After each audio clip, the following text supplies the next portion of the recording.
Think of a situation in which you have advanced 10 levels. This could be in your business if you're advanced already. It could be in a sport or a hobby that you've pursued.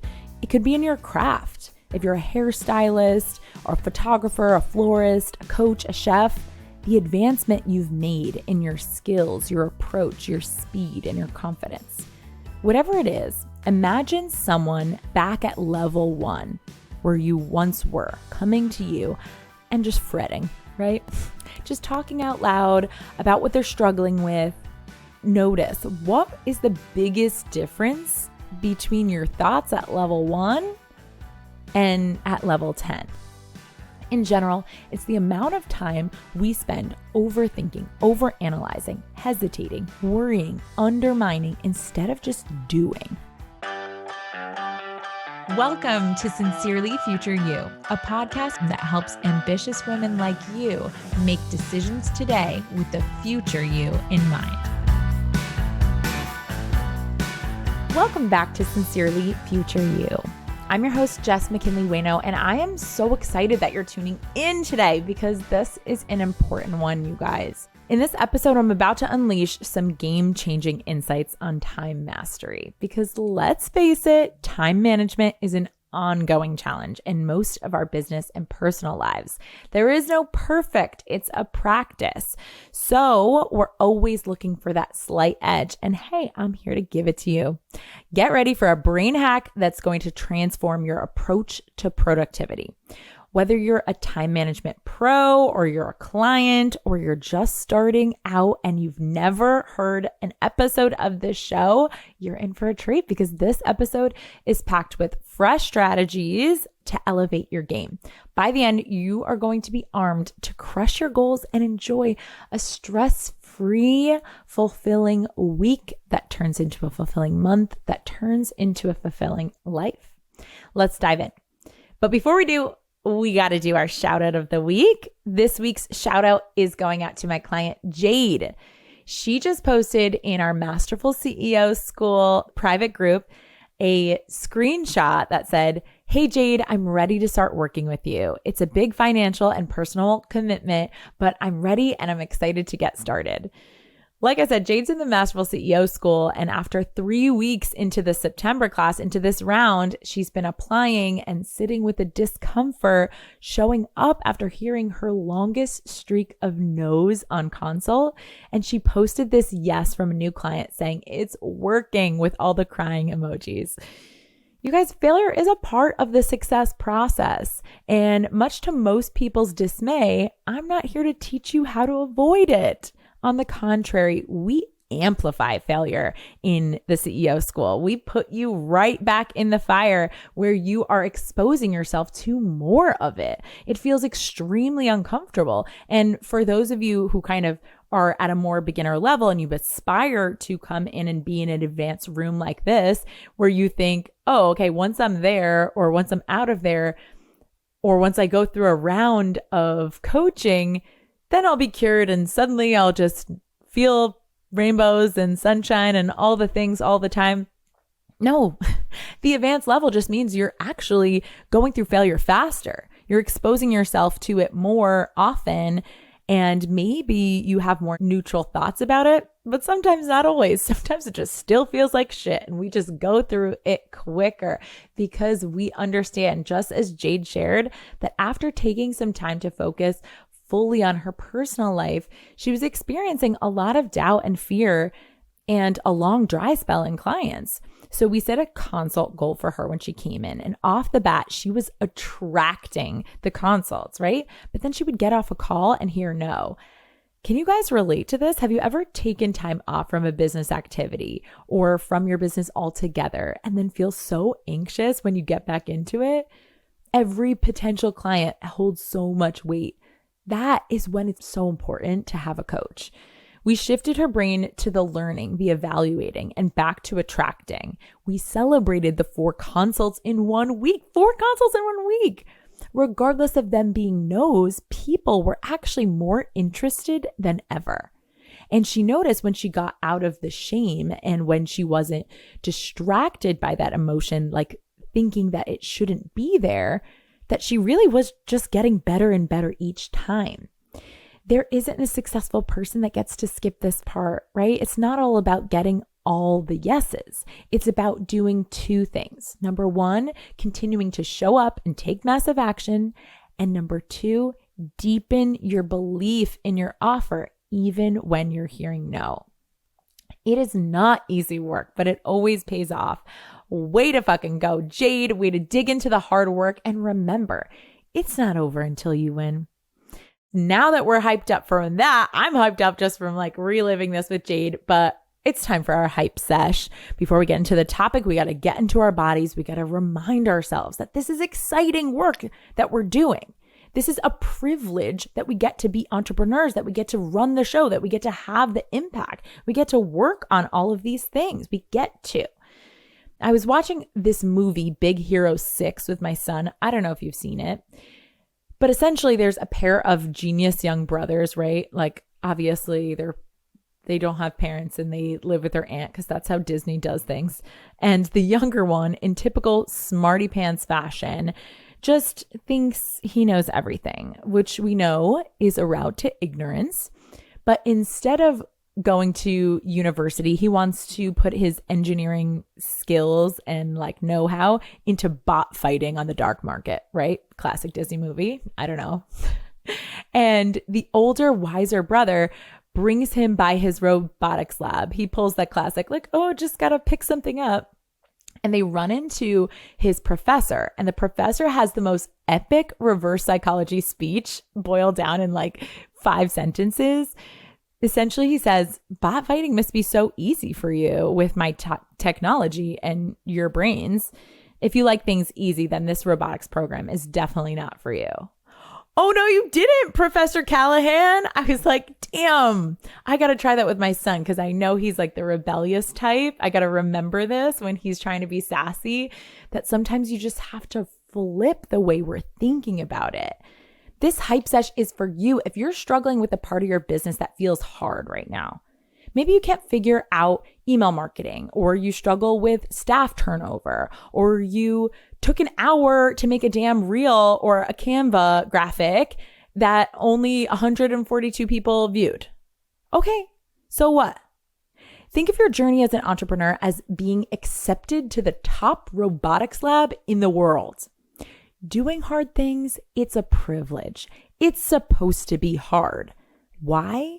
In order to master some parts of the business machine you're building, you may have to do hundreds of experiments. You may have to get tedious. You may have to fail hundreds of times before you succeed. Some of what you're doing, you can learn about from experts. You can hire them. You can study them for sure. But most of what we do as entrepreneurs, it's cutting edge. It's about trying something that no one's ever done before, not quite like you. It's about living into the future of your business, asking what's different there, and then saying, okay, email funnel take 1 over and over and over again until you sell out. I don't say this to scare you. It's actually so you can relax. Relax into the hard, knowing that nothing's gone wrong. It's not you. It's not your client. It's not your offer. You just have to tweak a variable and go again. So like Professor Callahan said, if you like things easy, entrepreneurship is probably not for you. But if you're willing to experience the privilege of collecting failed experiments and doing the hard things, you will eventually win. All right, you hype? Let's go. Today we are talking about the type of busy that you are. Are you busy overthinking, or are you busy experimenting? If time mastery is something that's always eluded you, if you're someone who's like, oh, I really wish I could be less scatterbrained or be more productive within my week, or maybe you're someone who really just struggles to be in one place at a time. When you're working, you wish you could be working, but you're always thinking about your family or your social life. And when you're with your kids, you're thinking about your business and you're feeling guilty about that. I am going to solve all of your problems in 5 days. October 23rd to October 27th, we are going to be doing a time mastery boot camp where you're going to come and all together in 5 days, we are going to expose all of your thoughts about time that are causing you to make decisions slowly, to undermine yourself, to continue to multitask, to not go after the bigger things, to only tackle things that have outside accountability and not the things that really, really matter to you to move your mission and your dream life forward. And we're going to get tactical. I'm going to be sharing with you the things that I teach only inside the Masterful CEO School. We're going to do a condensed, simple version where you can take this process, you can take this experience and change the way you approach time forever. I cannot wait to do this together. This is going to be $199. You join, it's a one-time deal. Come and really shake things up. See where even if you just take one of the tools, I promise you, you're going to see impact within a week of these tools. All right, I will see you there. Time for another time mastery episode, loves. And this one is a light switch, aha, OMG brain hack of an episode. Think of a situation in which you have advanced 10 levels. This could be in your business if you're advanced already. It could be in a sport or a hobby that you've pursued. If you started young and got all the way to the high school, college, or professional level. It could be in your craft. If you're a hairstylist or a photographer, a florist, a coach, a chef, the advancement you've made in your skills, your approach, your speed, and your confidence. Whatever it is, imagine someone back at level 1 where you once were, or even your level 1 self coming to you and just fretting, right? Just talking out loud about what they're struggling with. Try and notice what is the biggest difference between your thoughts at level 1 and at level 10. We often want to focus on the results. Yes, you get better results at level 10, more wins, bigger wins, but results are just the symptoms of what you're doing and what you're focusing on in your brain. No, the most problematic difference between level 1 and level 10 is the amount of time we spend thinking small, thinking about the things that are right in front of us instead of what we're trying to create, stressing over something that is just a part of the process, but we're making it mean something about us or about our business. In general, it's the amount of time we spend overthinking, overanalyzing, hesitating, worrying, undermining instead of just doing. Back when I was a fitness coach, my coach bought me a sweater that said in big glittery letters, "Too obsessed to be stressed." We were hella cute. At the time, it was about the obsession that we had with our fitness goals, right? It was about surrendering to the process, going all in and stopping stressing about if, when, and why I can't commit to my fitness goals. Basically, it was another way of saying what Nike so eloquently says, just do it. Stop lying in bed thinking about doing it. The sweater got tucked away in the bottom of a drawer. I moved a couple of times and I actually haven't worn it for years until just last week. And I saw it and suddenly the phrase just immediately made me think of my clients and in business. So I'm going to give you the 5 steps to getting out of this common time suck of overthinking. And I'll give you a bonus one as well, just for fun. Number 1, lose yourself in the consistency, the tedium, the every day of doing it. One of my OG mentors, Jack Canfield, always said 100% is a breeze, 99% is a bitch. And at first I remembered being like, I don't know. I feel like 80% sounds nice, nicer than 100% all the time. Like what? But I really agree now. And it's not because of the amount of doing. The doing is actually the easiest part. Why is 99% harder than 100? It's because if you aim for 99%, you have to think. You have to say, when am I going to take my 1% of rest, right? If you're going to work out 6 days instead of 7, you have to decide, is today going to be my rest day or tomorrow?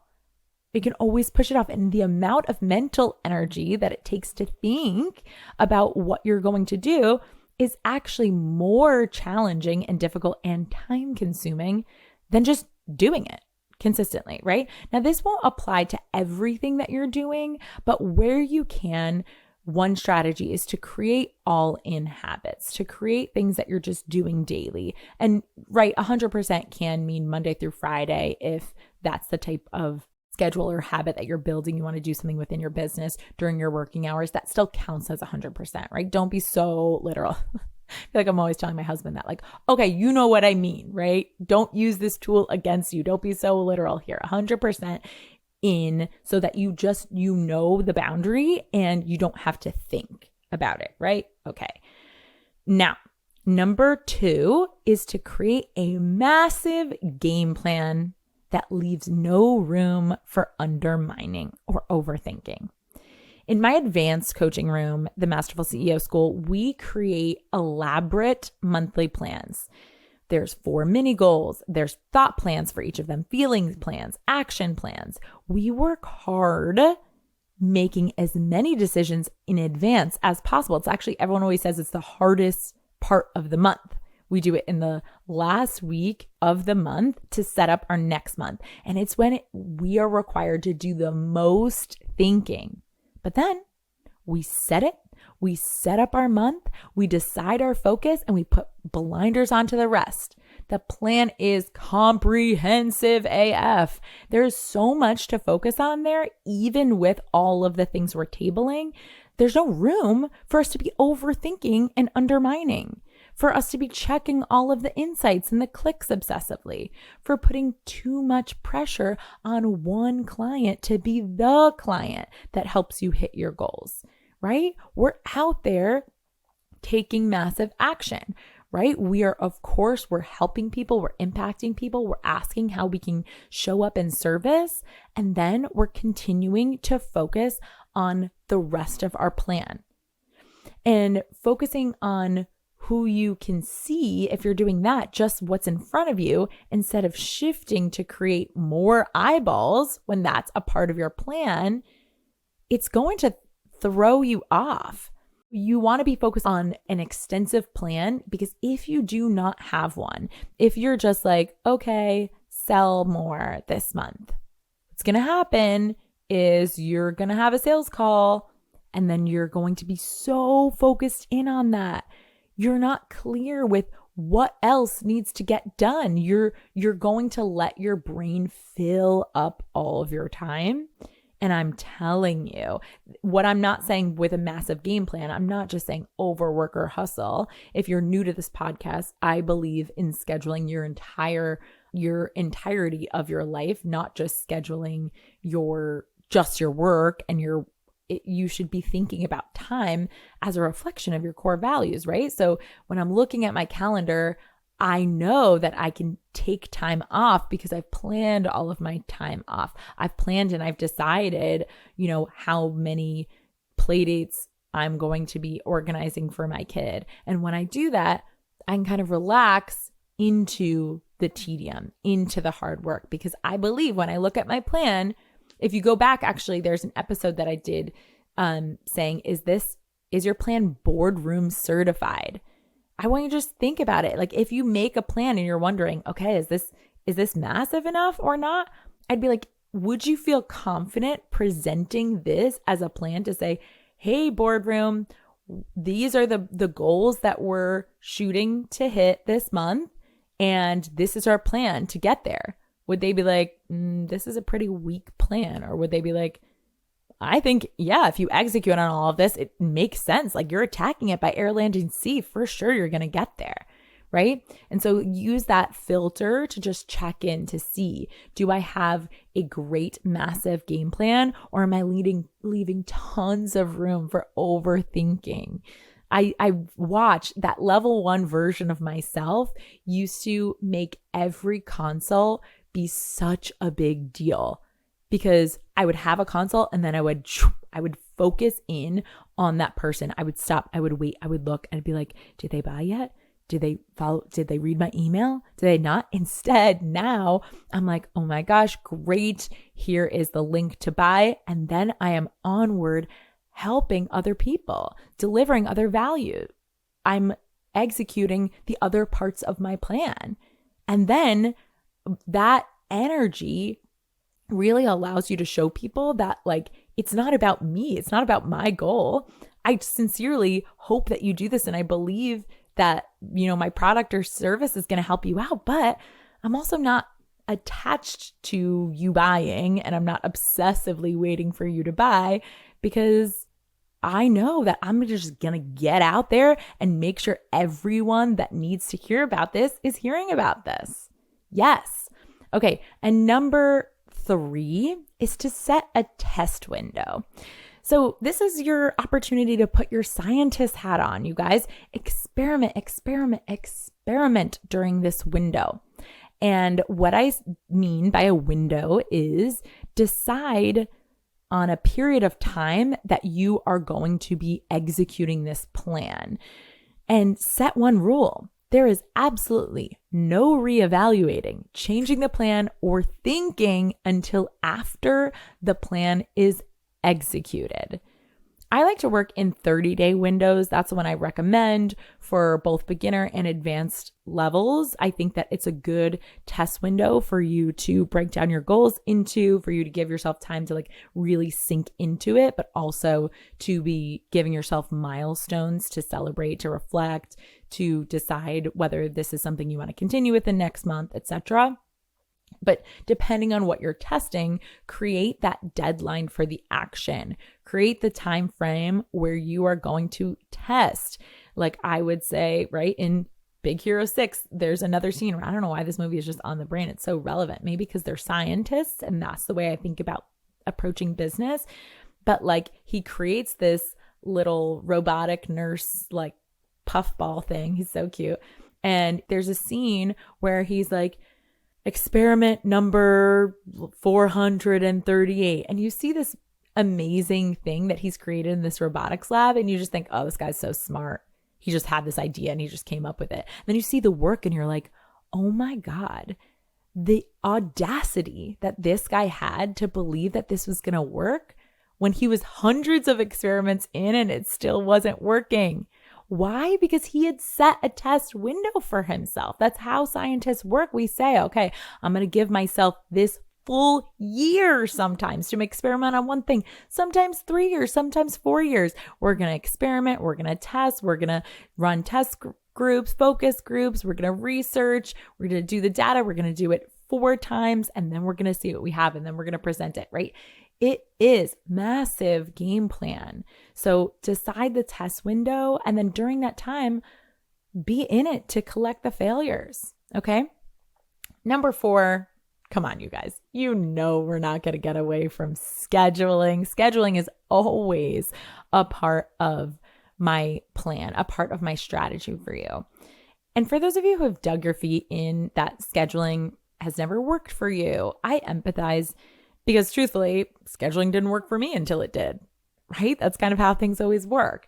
That's why I did decide finally to host a Rewire Your Time bootcamp. If you have not heard about this, on October 23rd to the 27th, we're having an intensive mini time bootcamp where I'm going to be teaching you the scheduling strategies. This is going to literally change the way you think about time. So sign up ASAP. The link is in my Instagram bio at Jess McKinley Wayno, or you can check it out in the show notes. But I wanted to do that because I want you guys to bring me all of the drama about scheduling. Let's get specific with me because I'm going to myth bust your obstacles one by one, and we're going to combat them with time management strategies. Because scheduling, one of the main reasons why you schedule, especially in this example of overthinking, is so that you don't have to think. When you've scheduled your day in advance, even when something came up, like today, you guys, my son's school called me at 12:45 and I'm like, why are they calling me? I'm like, hello. They're like, everything's okay. Your son just didn't like his lunch, so he's wondering if you can bring him a different lunch. My son's 6, you guys. I was like, what? No, why are you calling me? No. And so anyway, the whole point though is that there are interruptions sometimes in our day that we decide to prioritize or reprioritize. It's not a problem. You can still schedule. We just get to not have to think the thought, oh my gosh, this is ruining my whole day. This is throwing it off. This wasn't planned. I just look at my schedule and I think, do I have 10 minutes to bring my son something? Is that something I want to do? What would change about my schedule right now? I look at it. I see the Tetris piece. I either flip it or I leave it the same. That's it. It's like it's so much more painless and less thinking, which saves you time. Okay. So number 5 is shock therapy your brain with belief brainwashing. Ooh, that was kind of a tongue twister, but belief brainwashing. Okay. So inside of the test window, the only thinking allowed is your thought and feeling plan. Now, obviously, you guys, I'm not saying like you can't think about anything else. What I'm saying is if you're in the process of working towards a goal, which in entrepreneurship, we usually are, we're working towards something, we're testing something out, we're doing something that we're not really sure the results we're going to create from it. That's the magic of what we're doing. When you're inside that type of a test window, you want to decide what you are going to be thinking. Yep, we decide in advance, even not just our action plan, but what thoughts to focus on. Some people rewrite these thoughts daily. Some people voice memo their beliefs required to show up to the plan and listen to it daily. I'm actually just trying that this month because one of my clients said she did that. And I was like, oh, interesting. I'm going to try it. And I like it so far. Some just get coaching and redirect when they notice their brain bombarding them with limiting beliefs, worries, or unuseful thoughts. Whatever it is, I think that it's really important for you to be aware of what thoughts are going to help you show up to that plan, because the human nature is to be distracted by life, to be thrown off, to compare and despair every once in a while, to see, oh my gosh, it's World Mental Health Day. Maybe I should throw up a post about that, even though that wasn't a part of my plan because I didn't know it was World Mental Health Day, and be like, oh, should I not? Right? You get to refocus your brain and be like, okay, just really quickly, is this thought serving me? Is this belief serving me? Do I want to just stop thinking and just take action really quickly, like get really neutral with it, look at my schedule and be like, oh yeah, cool. I have time to add that in. I'm going to add that in for 10 minutes and then push this over.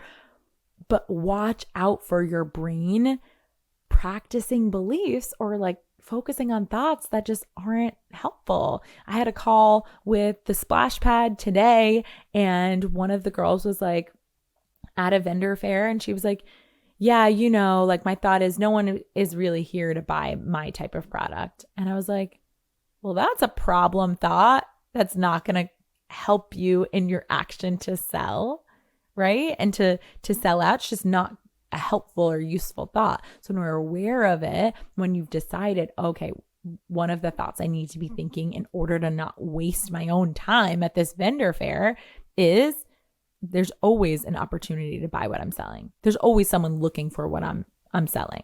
That's a useful thought. And then you just redirect. Now, your bonus step is to, of course, marry all of these actions with a focus on the future. Yep, future you is always a part of that strategy on this show. That's why it's called Sincerely Future You.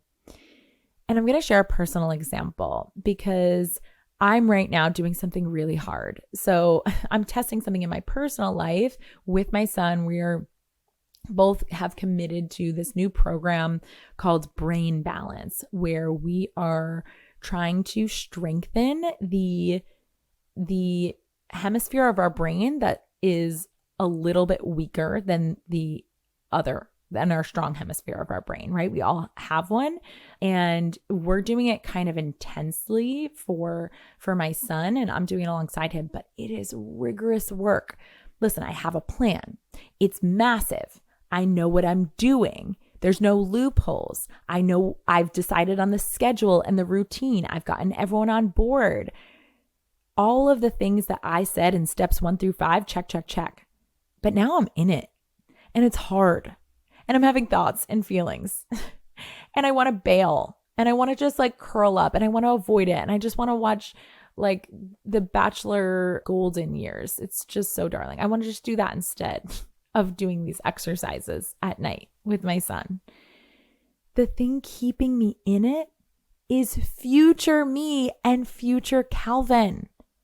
We are just so much less impulsive, so much less worked up by little things. I am doing this for his future. Okay? And when you are obsessed, you're too obsessed to be stressed, right?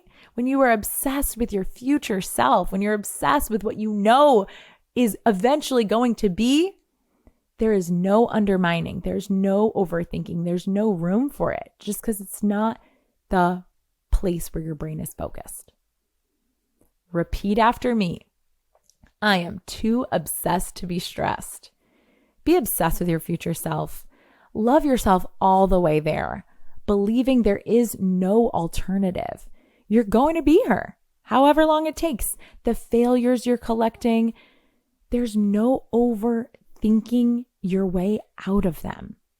The only way out is through, baby. So follow this episode, use it to set up your week or your month. And as always, if you want to do this together, if you want to guarantee your results, get in one of the following 3 places. You want Biz Basics, get in the Splash Pad. You want Advanced Business Mastery, get inside the Masterful CEO School. And if you want Time Mastery, if this episode was your jam, make sure you get into the Rewire Your Time Bootcamp that is coming up October 23rd to the 27th. You can find all of them in the link in my Instagram bio. My handle is Jess McKinley Wayno. That's JESS McKinley McKinley Wayno UYENO. Or in the podcast show notes, you can also find them there. So if you love this episode, if you're binging this show, like I know a couple of you guys DM me, be like, I'm binging the show. I love it. It's my go-to. Show me the love. Go leave a review or share this with a girlfriend. Like right now, tag me so I know that you're listening, because entrepreneurship, it doesn't have to be a solo ship. Let's do this together. I want to support you. I want to serve you. I want to know what you're working on. And I want you to have the most amazing weekend, darling CEOs. We'll chat with you next week.